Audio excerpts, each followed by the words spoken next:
This evening, we're in for the 40-second Caitlin Clark ad from Nike has went viral. Headlines everywhere, millions of views. There is a lot of hype. A'ja Wilson, on the other hand, is frustrated, ignored, and watching as the rookie sensation rules not only the court but also the sneaker game while the internet is going crazy over Clark's signature sneakers. She's not taking it lightly, I assure you. Do you believe Nike has identified their biggest star at last? What does A'ja Wilson stand to gain from this? Caitlin Clark's first solo ad since joining the WNBA was finally released by Nike, and the outcome is exactly what you would anticipate from the WNBA spokesperson. Here with you guys today, Nike finally delivers Caitlin Clark PE. This isn't simply another brand partnership from Nike. It seems like a big, unmistakable statement that perhaps, just possibly, they have now realized they have been funding the wrong side of the league all along. And this one must hurt if you're a fan of A'ja Wilson. On May 6, 2025, Nike launched A'ja Wilson's trademark sneaker, the Nike 01, in the pink Aurora colorway. What's up, everybody? This is A'ja Wilson from the Las Vegas Aces. Clearly, I had too much fun at my jersey retirement party, but I'm here to dive into the A1. Man, it feels pretty surreal to know that I am a Nike signature athlete and I have my first shoe, the A1. According to reports, the first shoe release went incredibly well and sold out in 5 minutes. There was a significant aftermarket demand, as evidenced by the $230 to $300 resale prices on sites like eBay and Stocks, which were more than twice the $110 retail price. It was first everything A'ja Wilson could have imagined. In less than 5 minutes, the pink Aurora colorway was completely gone from the stores. An important turning point for women's basketball in general, as well as for her career. This is where things start to become pretty interesting. Nike didn't simply put A'ja Wilson's name on a sneaker and be done with it. They went all in. To make the Nike A1 a reality, they collaborated closely with her for 2 whole years. It was not hurried. She was treated like a VIP by them. A'ja was completely in charge of the design, choosing the materials by hand, and ensuring that the shoe communicated her story. She created her own unique logos. The details included hidden messages.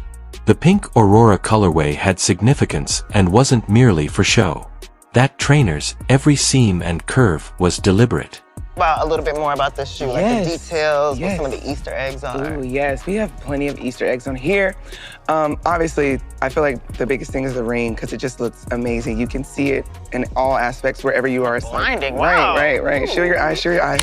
She briefly served as the spokesperson for WNBA merchandise, the league's top selling point. Interviews came flooding in.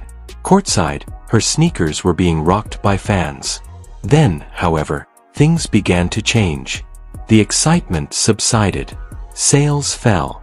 Chatter on social media subsided. And Nike released a stunning new ad right when the focus was starting to wane. This time, it's for Caitlin Clark, not A'ja. The story abruptly shifted. Everything the A1 had going for it was immediately eclipsed by Clark's shoe campaign, which was accompanied by a wave of buzz, influencer support, and a viral online reaction. It felt like someone else was quickly taking what had previously been A'ja's moment. The fact that Nike didn't even release a specially designed Caitlin Clark sneaker was the most absurd aspect. Just a limited edition Kobe 5 Pro PE with Caitlin in the commercial, available in midnight navy, bright red, and university gold. But the excitement was incredible. Nike Basketball's X account released the 40-second ad for the new sneakers on Monday, June 29th, and it quickly went viral on Instagram and YouTube. Calm, focused, and locked in, Caitlin Clark is shown putting on her trainers in the opening scene of the advertisement. However, the camera focuses on her eyes as she tightens her grip on the laces. They change, slit, and glow yellow in an instant. It hits hard, but it's a blink and you miss it shot. An homage to the legendary Black Mamba persona of Kobe Bryant.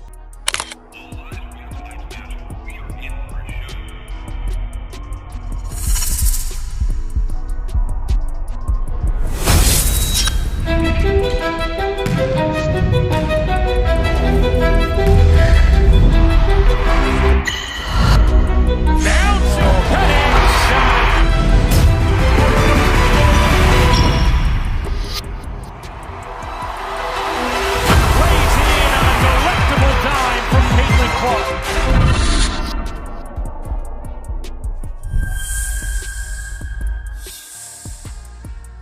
The shoes were sold out on Nike's website in less than a minute, indicating that everyone was watching.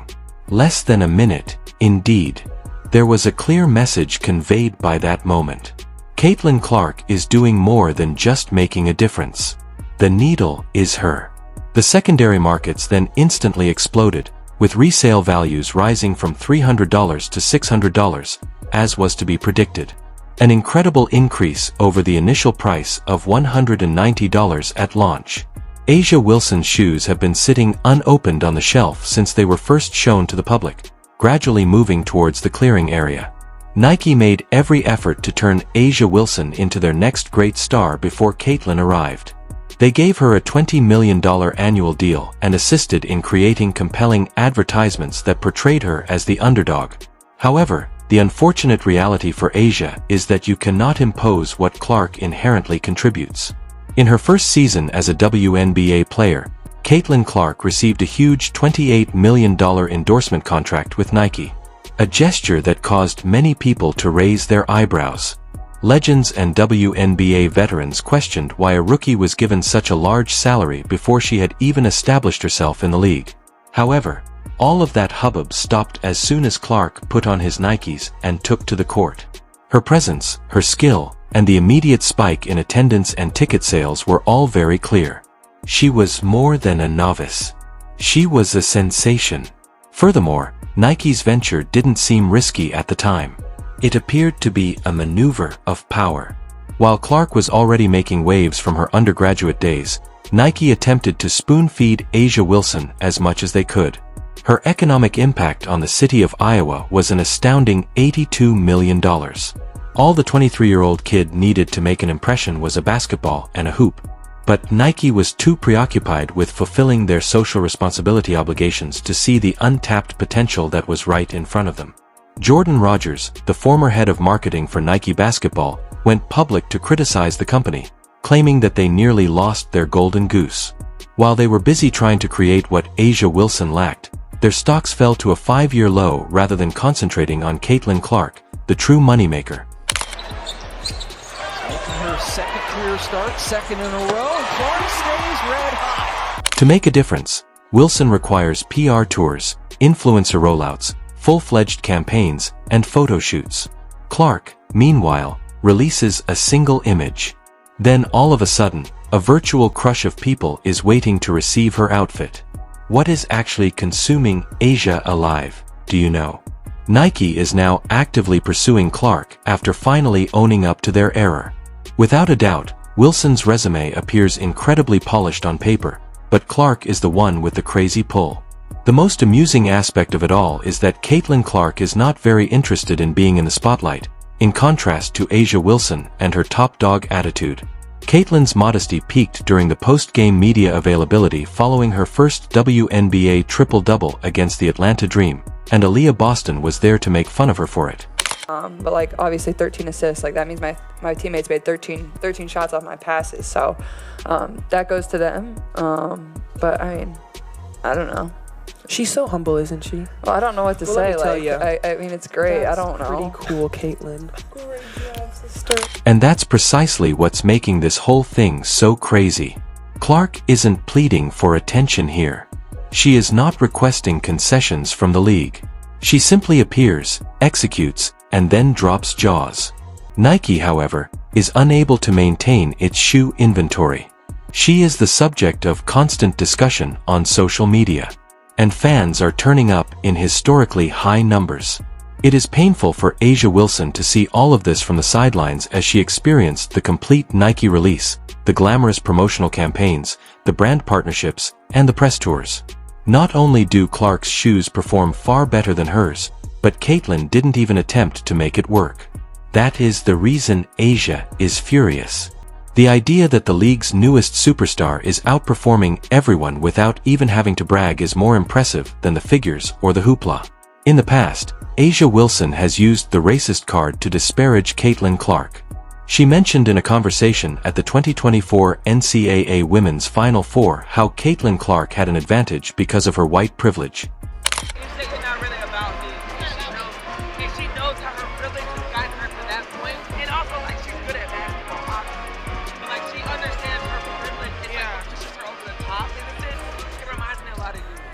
Imagine Wilson's reaction as she watches from the sidelines as the player she once disregarded becomes the face of Nike's whole women's basketball collection in addition to the WNBA. Furthermore, it would be incorrect to characterize this as a social rivalry given the already brewing rumors of a full Clark trademark series. The game has been totally overtaken by Caitlin Clark. This most recent development might push Asia over the brink if she was already furious. The present WNBA situation is a lot like the Nike feud between Asia Wilson and Caitlin Clark. They have absolutely collapsed after Caitlin hurt her groin in that game against the Seattle Storm. When Caitlin Clark is on the floor, it seems like no one is interested in women's basketball. The combined attendance for the 3 games this week is still less than Caitlin Clark's lowest viewership of the season, just to illustrate how horrible it is. An unimpressive 240,000 people watched Los Angeles Sparks vs Chicago Sky, which featured Angel Reese, Clark's alleged competitor, as well as other celebrities including Kelsey Plum and Hailey Van Lith. Standing ovation at Wintrust Arena as the Sky pick up win number 4 on the season, thanks to a career-high night from Camila Cardoso. Even worse, only 220,000 fans watched the Los Angeles Sparks vs Minnesota Lynx game, which included additional well-known players like Kelsey Plum once more and Nafisa Collier, who some claim is the league's top player. Although Nafa Collier plays absolutely great basketball, it is evident that this does not convert into a large audience. That shot up and in, and look at this 24-17 Connecticut. Rivers on top. The rookie looks like she belongs in this league. The Connecticut Sun and Asia Wilson's Las Vegas Aces follow, drawing a lackluster 100,000 viewers. When all 3 of these games are combined, there are 560,000 viewers overall. At 580,000 viewers, Caitlin Clark has the lowest viewership of the season. It's absurd. It was past time for Nike to acknowledge this fact and provide Caitlin Clark with the VIP treatment she so richly merits.